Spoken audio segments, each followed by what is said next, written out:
Hello বন্ধুরা, কেমন আছো তোমরা? আশা করি খুব খুব খুব ভালো আছো, আর আমিও খুব ভালো আছি।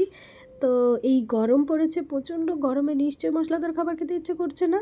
তাই আজকে তোমাদের সঙ্গে আমি নিয়ে আসলাম খুব একটা পাতলা, হালকা পাতলা মাছের ঝোলের রেসিপি। তো দেখো, তার জন্য আমি কি করব, এখানে মাছগুলোকে কিন্তু আমি আগে থেকে নুন হলুদ দিয়ে মেখে রেখেছি। তেল গরম করে তাতে কিন্তু আমি মাছ ভাজার জন্য দিয়ে দিয়েছি কড়াইয়ে। মাছগুলো এপিট ওপিট করে উল্টে নিয়েছি। দেখো, লাল লাল হয়ে ভাজা হয়ে এসেছে। এবার আমি মাছগুলোকে তুলে নিয়েছি। মাছগুলোকে তুলে নেওয়ার পরে দেখো, প্লেটে আমি তুলে নিয়েছি। তারপরে আরেকটা কড়াই আমি বসিয়ে নিয়েছি। কড়াই গরম করে সামান্য পরিমাণে তেল দিয়ে বড়িগুলো ভেজে নিচ্ছি, কারণ মাছের ঝোলটা কিন্তু আমি বড়ি দিয়েই তৈরি করব। যেহেতু মাছের ঝোলটা খুবই পাতলা হবে, তাতে বড়ি দিলে কিন্তু স্বাদটা অনেকটাই বেড়ে যায়, খেতে খুব টেস্টি হয়। তো বড়িগুলো দেখো আমি লাল লাল করে প্রথমে ভেজে নিচ্ছি, এবং বড়িগুলো হালকা ভাজা হয়ে গেলে, গোল্ডেন কালার হয়ে গেলে আমি কিন্তু তাতে আরও কিছু পরিমাণ তেল দিয়ে ভালো করে ভেজে তুলে নিয়েছি। তারপরে কিন্তু সেই বড়ি ভাজা তেলে, মাছ ভাজা তেলেই কিন্তু আমি দেখো কী আগে থেকে কুচিয়ে রাখা, অর্থাৎ লঙ্কা কেটে রাখা কাঁচা লঙ্কা আমি ফোড়ন দিয়ে দিলাম। তার মধ্যে কিন্তু কিছুটা পরিমাণে কালো জিরে ফোড়ন দিয়ে দিলাম, এবং এই ফোড়নটাকে কিন্তু আমি লাল লাল করে ভেজে নেব।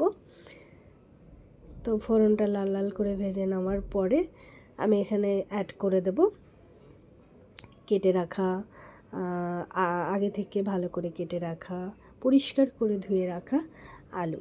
তো দেখো, ফোড়নটা কিন্তু লাল লাল করে আমি ভেজে নিচ্ছি। ভেজে নেওয়ার পরে আমি কিন্তু আলুটাকে অ্যাড করে দিলাম। আলুটাকে অ্যাড করে দেওয়ার পরে ভালো করে নেড়ে চেড়ে আমি কিন্তু 5 মিনিট মতো আলুটাকে ভেজে নেব। তার জন্য আমি প্রথমেই স্বাদ মতো লবণ, স্বাদ মতো হলুদ গুঁড়ো মিক্সড দিয়ে আমি কিন্তু আলুটাকে ভালো করে মিক্সড করে নিচ্ছি। মিক্সড করে নেওয়ার পরে আমি কিন্তু 5 মিনিট মতো ভেজে নেব। 5 মিনিট মতো ভেজে নেওয়ার পরে আলুর কালারটা যখন গোল্ডেন টাইপের হয়ে আসবে, তখন কিন্তু আমি এখানে বেগুন অ্যাড করে দিলাম। বেগুনগুলো কিন্তু আমি কিছুটা পরে অ্যাড করলাম, কেননা বেগুনগুলো আগে অ্যাড করলে কিন্তু বেগুন খুব গলে যায়, ঝোল ল্যাথল্যাথে হয়ে যায়, খেতে একেবারেই ভালো লাগে না।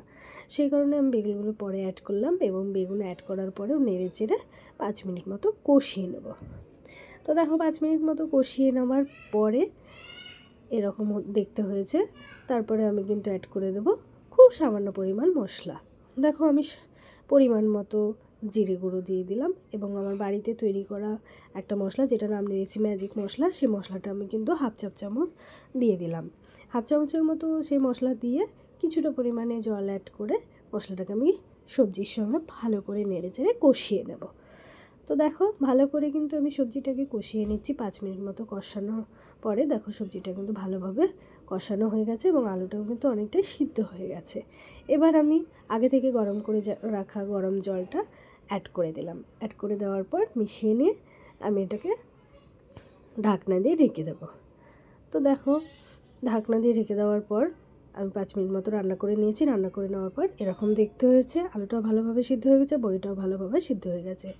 তো তোমরা বাড়িতে ট্রাই করে জানাবে রেসিপিটা খেতে কেমন হয়েছে। এইরকম পার্শে মাছের ঝোল কিন্তু বড়ি দিয়ে খুব ভালো লাগে। বড়ি, আলু, বেগুন দিয়ে পার্শে মাছের ঝোল